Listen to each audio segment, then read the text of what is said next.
May 2009, I'm in Adelaide and I'm at the home of Bob and Sue Giles, who I will be interviewing. Bob was a member of the 8th Division Ammunition Sub-Pack and was a prisoner captured in Singapore and was a prisoner of the Japanese. He had married just a week before departure for overseas, and his wife Sue, as with many women experienced, had no idea for some time, probably up to a couple of years, whether he was even alive.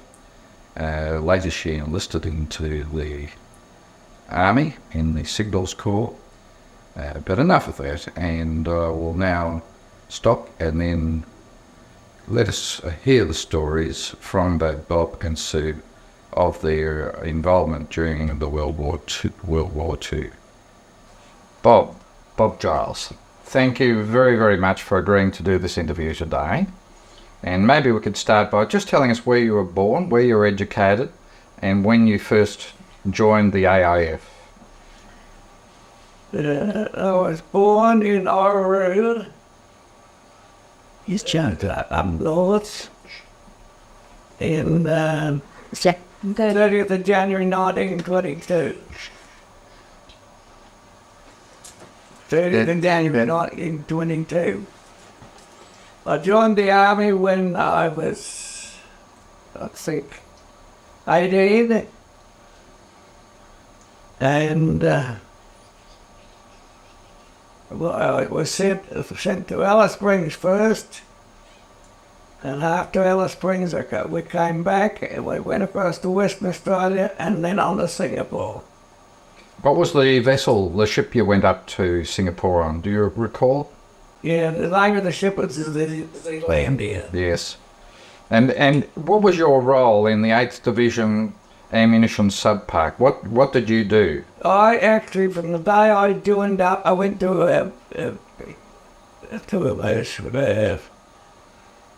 a workshop down at Wavell, and when I came back, they called and said I was a fitter, gave me $3 a day extra, and I was there until we were taken from the war. And do you remember who was the commanding officer commanding your unit? Potter. No, but the commanding officer, was it? Bob Glasgow. Yeah, what sort of a fellow was he? He was a big lump of fellow. He was supposed to be, I heard, an ex-heavyweight wrestler from Queensland. Mm-hmm. And what about Lieutenant Evans was also there, wasn't he? Yes, Lieutenant Evans was there. And there was Lieutenant Smith. Well, that's enough for us to get an idea of the officers. Yeah. There weren't a lot of officers there. No. Roughly how many men were in the unit? Roughly how many? Would it be 100 or 200? What would it be? I don't know, but I would say a bit over 200. Yes, yeah. Do you remember the day when the Allies capitulated? Do you actually remember anything of that day? On Singapore? No, I do not. No, not the sudden silence or anything like that. No. With the guns. 2 days. We noticed the Japanese altered a lot towards us and that sort of thing like that.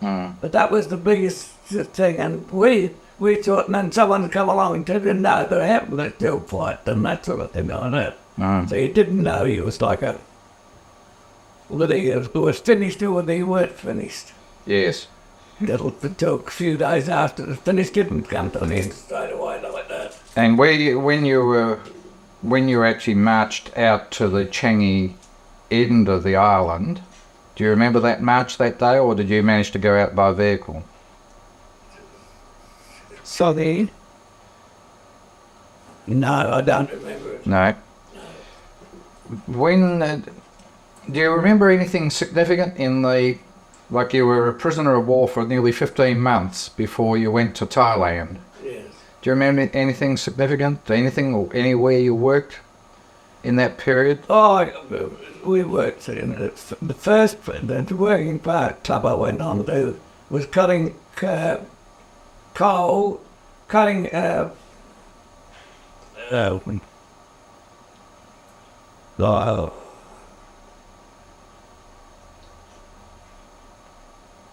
cutting a workman very carpet as well. So we went to our site, we were cutting a stone Yes. from the sea, Yes. cutting coral, Yes. and for the sea to ship back to Japan. Oh, really? Yes. Yes, we were cutting it, washing it, and then cutting it, doing about some that went back in bags and Yeah. to Japan, to get back to Japan. How incredible. I worked there for quite a while, probably 8 months or something like that. Did you know? It was the easiest camp we'd ever worked in because it was with our guards then. With the changing of the guards, the Japanese guards, they'd come in. Well, they didn't want to work when they come back from that salute. So we stuck it easy that they just let us go as we was going. What about when there was an incident called the Celerang incident when everyone was required to sign a parole document saying that they would not attempt to escape? Do you remember? I remember that quite clearly. They were all put in Celerang Square. And, but the fortunate part was I had a license to drive from the workshop, so I was given a truck. And I used to have to cart all the stuff in and cart it out, cart it in, cart it out. I didn't have to work or do anything. Yes. It was a big laugh as far as I was concerned. Yes, yeah. Do you remember also around that time? What did you know that? What, do you remember about that time when Corporal Brevington and a friend of his were executed by the Japs for attempting to escape? No. Yeah. All right, now let's go forward now to April 1943 when you were chosen to be a member of F Force to go somewhere.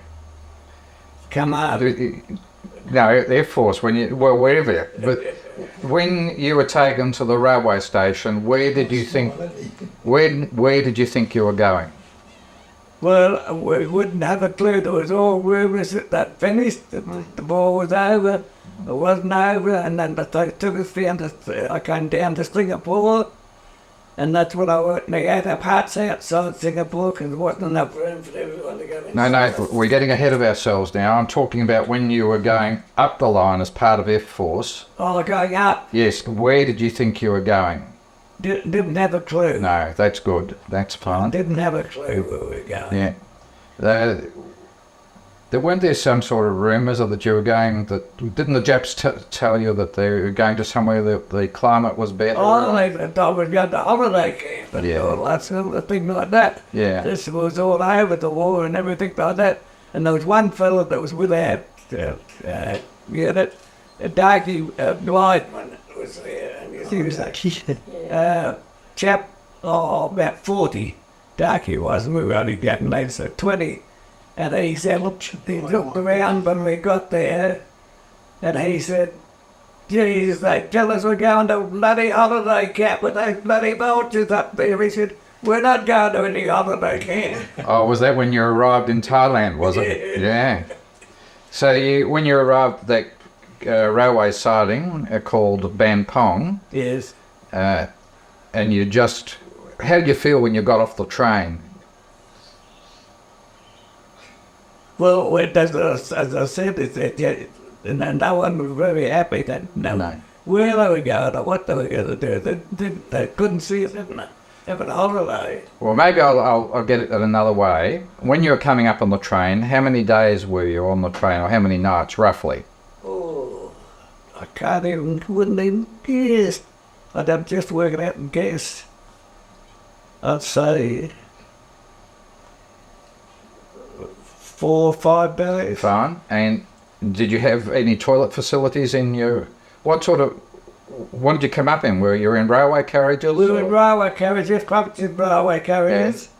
And they opened the doors and let somebody out when they wanted to give us a feed or something like that. They never let the lot out together. Did they have any toilet facilities on the train? No toilet facilities on the train. How did you handle that? Well, Set it been down.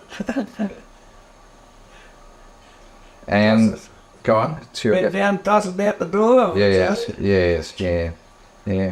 So you get to Ban Pong, and then you stop for a night, probably at the Ban Pong POW camp, Yeah. and then you start marching. Yes. Do you remember, did you march on a road? Did you march on tracks? Tracks, marched on tracks. What about the first 50 kilometres? Was that on a road or? I forget what No, it was. yeah. So can you remember sort of getting up to Kanchanaburi or Yeah, I what? remember arriving there and that sort of thing like that. We were put in these camps. Yes, They're ready to start work. yes. Now, I did ask you then, when you marched on from Kanchanaburi, the first night you stopped alongside the river, Yeah. there was a building there that, you told me that you remember. Do you remember what that was? Well, can I lead you the Buddhist temple? Yes, we used to. Yeah? Yes. Yeah. So did you bathe in the river that night? And would you remember? No, I don't remember whether we made or whether we didn't. But no, that's what I shouldn't. Well, it's not very hard to get undressed and dropped up in the river and, about the cloudy we were wearing. I understand. So you then move on. You go up beside this river, which is called the Mae Klong. You cross it, and then you're heading for. You're going to go north. You don't know that you're going that far unless the Japs had told you. Did the Japs give you any idea how far you were No, marching? how far we didn't know where we were going. Do you remember marching through any of the other camps and seeing either British soldiers in any of the camps or Aussie soldiers in any of the No, camps? as a matter of fact, brother, we didn't march through in camp. We never marched through camp. Well, we dropped people off or picked people up. Yes. Now, it seems when I was speaking with you that you got up as far as the Songkrai area, Yes. which was typically an Air Force area. Yeah. What work did the Japs force you to do up there? Well, we did a lot of quarry work and quarry work. So what was involved in doing quarry work? We were digging the stone out and clearing it and passing it off so that they'd take it away or use in the roads or whatever we were doing. That sort of thing. So how did you dig it out? How was it? That with a pick Yeah. and a chisel. Yes. Is that what they commonly call hammer and tap? Is they? Yeah. Yeah. And broke them up. Yes.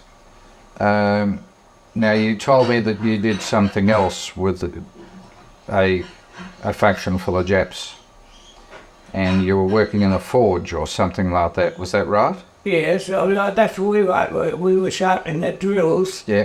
for this, so they could drill into this 1 metre long, so it was drilled down and break the rock in the ground, then dig around it, and they'd break it and take pieces off it, you see, because they couldn't, we never had cranes or anything, well, they never had cranes, we never had cranes. Man. They just did out, it all had to be big enough to use the hands, otherwise it couldn't get it out. Now, with these drills, did they have a head on them?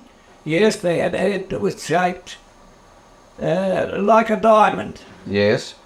And he just held, one fella held it, Yeah. another fella held it. Yes. And of course, when you're doing that normally, the metal softens. So were you doing anything about rehardening the metal? No, we weren't doing anything. No. We were just giving them the stuff and they took it away and trained. So did you actually have to put that head onto the end of the? No, we had to hit that on. Yes. Get it red hot. Yes. And then cut that, sharpen that way, sharpen that way, Yeah. sharpen that way, and sharpen that way, so it would come on a full cutting edge, but it was sharp at these edges. Yes. And it come in like a full cutting edge. Yep. And cleared its way as it went down, you see. Yes.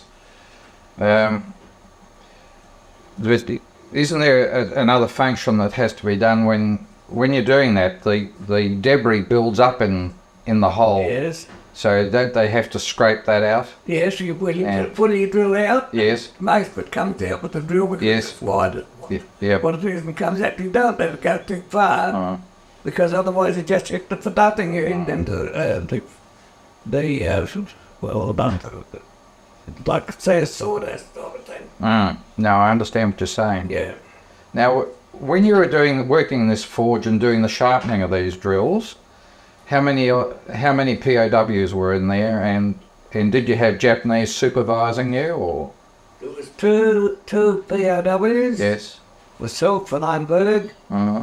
And we were well looked after by the Japs, because they'd pick us in whatever we wanted to provide. We cooked them from potatoes and all that sort of thing in the forge from the edge. They'd come in and get that, bring us in water and everything. We were well looked after while we were doing that. We couldn't help but notice, because as I said before, that we were straight across the floor from here to the table out there, the way where the doctors were working with the full buckets and then, had to take stuff cut out and that sort of thing. There was no anesthetic or anything like that. Yeah.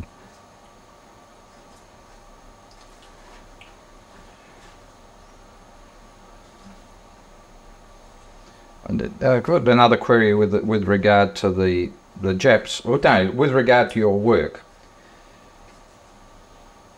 Did you work sort of almost maybe at night, like a night shift, like when the guys came off working? Yeah. Their tools had to be resharpened for the next day. Did you work at night or anything No, like we didn't that? work at night. I didn't have to keep them going. So you had lots and lots of them, did you? Yeah, lots of them. So you just kept them sharpened? Well, sharpening wasn't the main thing, because they'd get so far down the hole, and they honestly, if they wanted a spell for a while, instead of hitting the thing down that way, they hit it that way so it bent, and then they could have a spell till they got another drill. Yes, yeah. So you're often straightening them as well. Yeah, we're straightening them more than we're doing anything else Yeah. with them. Did you ever get beaten by the Japs for not doing a good enough job? No, never. Actually, I was, when we finished where we were in the first camp, I was set up there right to the top of the line to sharpen drills up there, to sharpen drills. I used to go by train and they'd drop me off here for this day, then they'd drop me off there for the next day, and so it went on till where the train finished. Yes, yeah, incredible.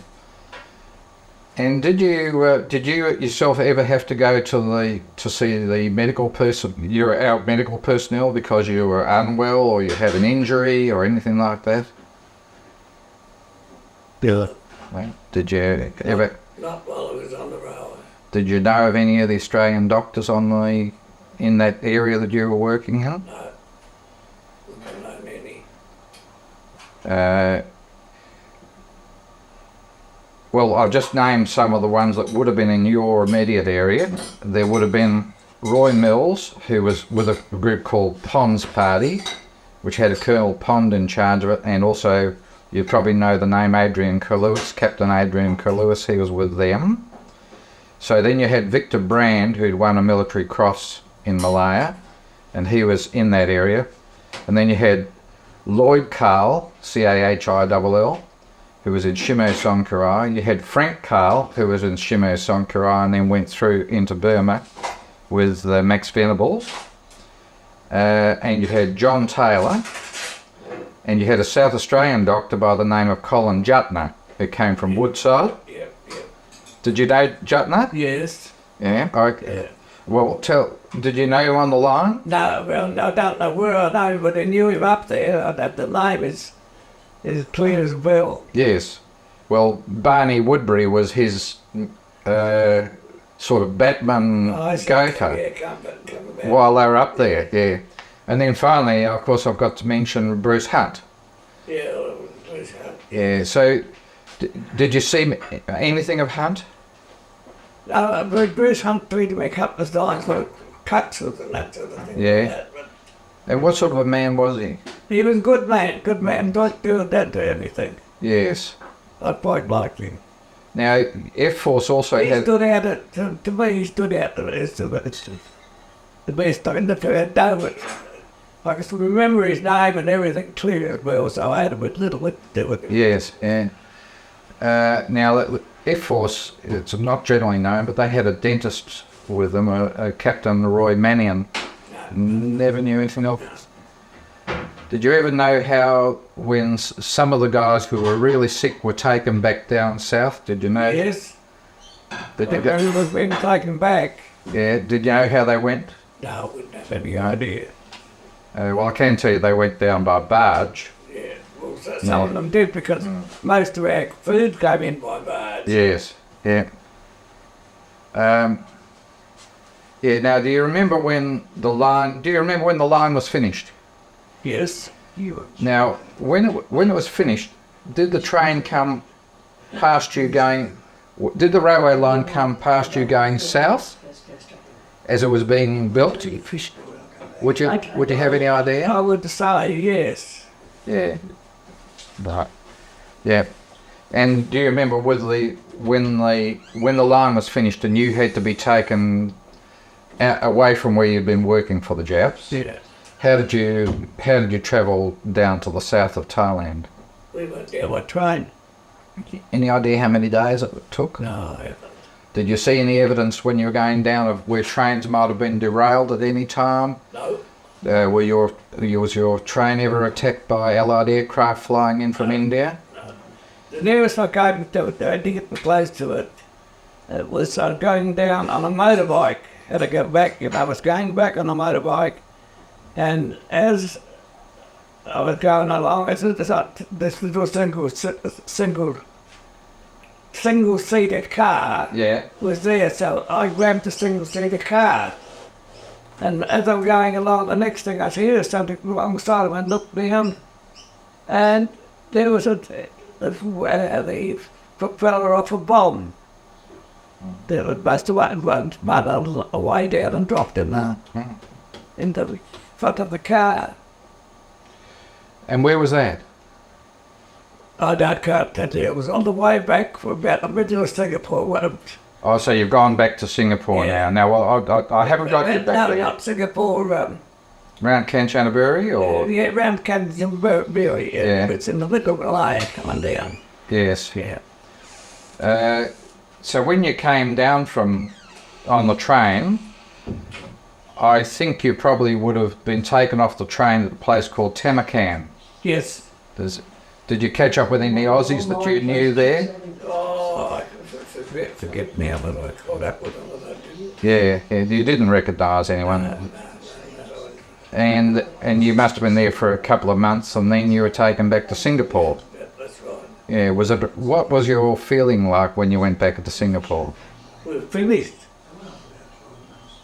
But I mean, was it as hard for you in Singapore as it had been up on the Burma Thailand Railway? Oh no. Yeah, civilised down there. Yeah. And did you have to have any medical treatment yourself when you came down? I can't think whether anything I ever had. I can wonder to be good actually. Yeah.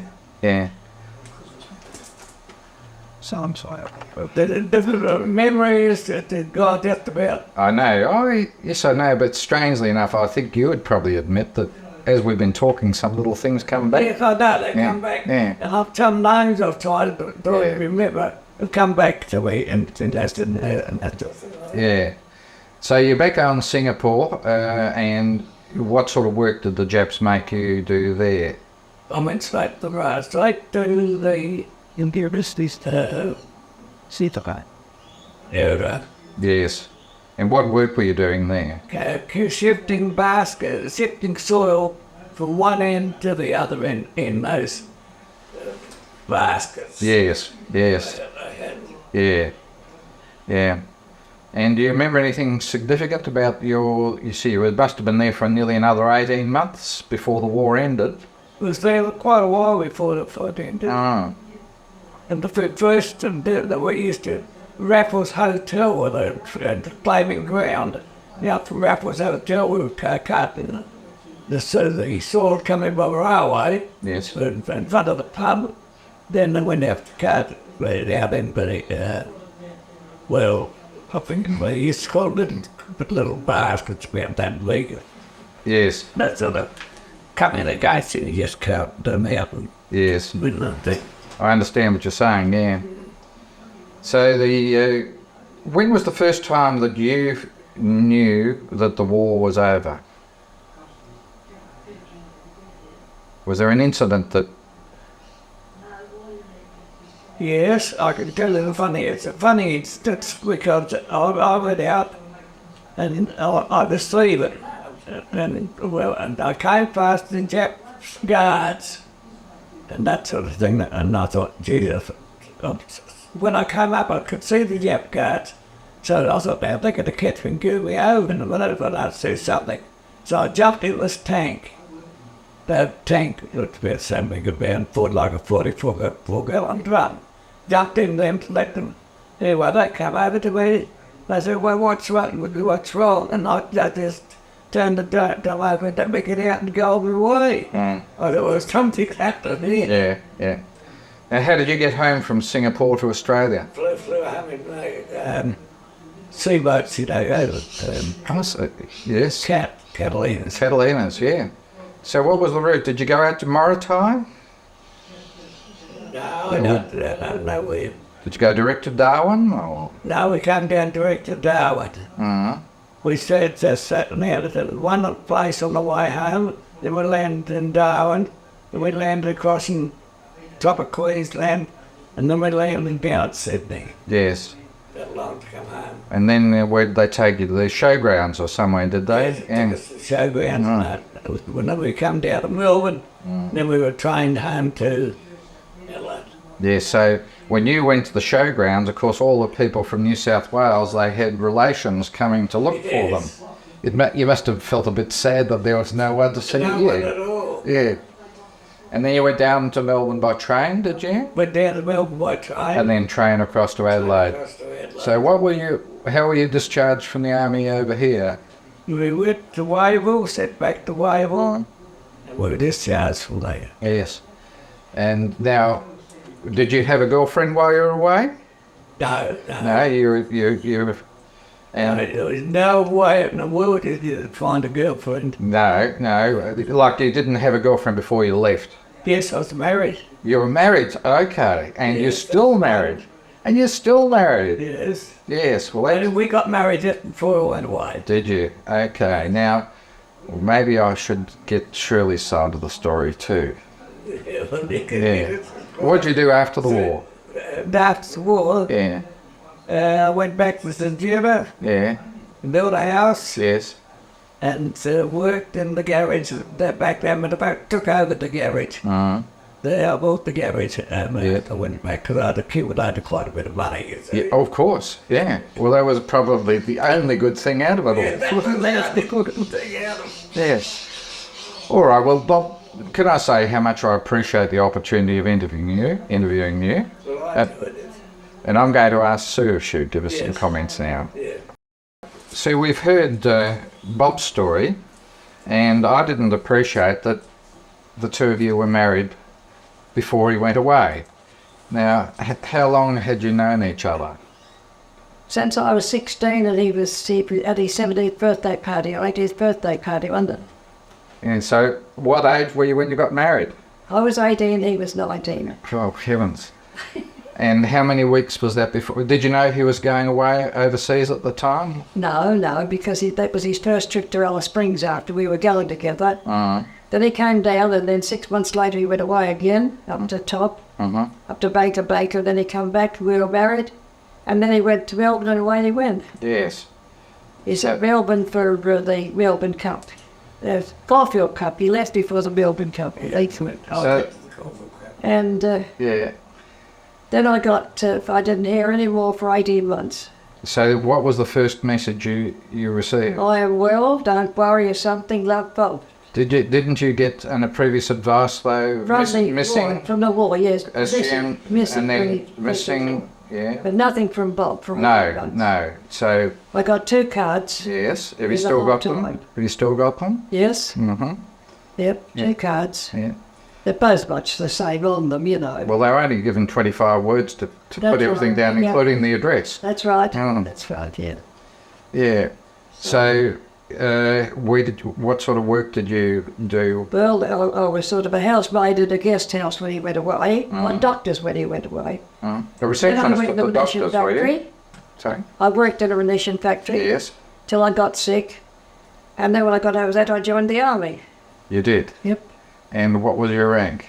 Oh, it's the single woman. I didn't drive. Oh, you were in signals. Yes. Signals. And where was it? Where were you? Regular, New South Wales. Banagula, yes. Yeah, on the river. Right, yes. Mm. Yep, I was there for, well, most of the time for 2 years. Yes. Yeah. Now, when was the first time that? When was the first? You knew that he was alive. You got these two Yeah, cards from him. The war was over. Yep. Well, that was in the advertiser, in the paper in New Was it? South Wales. And you still got that cutting by any chance? No, No. I don't know what happened to that Yeah. over the years. Yeah. No, I don't know what happened.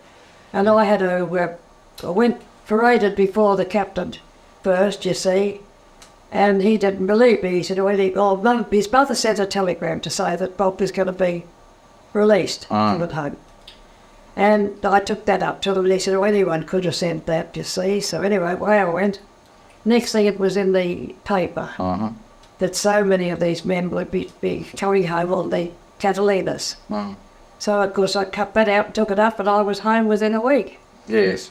And I think I got home 3 days. You took time to come down from Brisbane, Sydney and Melbourne, they went, you see. Well, I got into Adelaide about a week before they did. And where was the first time you saw him? At the railway station. Oh, yes. Then they had to go to Wayville Yes. to sort of be medically tested or something. Yes. Yeah. And I think he got home about 5 o'clock that night. From the railway station at 9 o'clock in the morning till 5 o'clock that night from out at Refit. And where did you? Then we went What- to Sejuna. Yes. So Sejuna. when did he actually take his discharge? Do you know? Let's say the wars ended on the 15th of August and 16th of November. 16th of November. November 1945. Yes. That's Yeah. right. Yeah. And by which time you were in I got Savannah mine anyway? on the 31st of October 1945. Yes. Yeah. Bob got his at Hampstead and I got mine at Wayville. Yes. Yeah. Well, that's a distinguished story. And what about family? What family have you? 5 girls and 1 boy. Yes. Oh, yes. Very handsome 5 too. girls and 1 boy. Yeah, lovely. Very nice. No, well, we were over there at Sejuna for 5 years, then we came back here to Adelaide to live.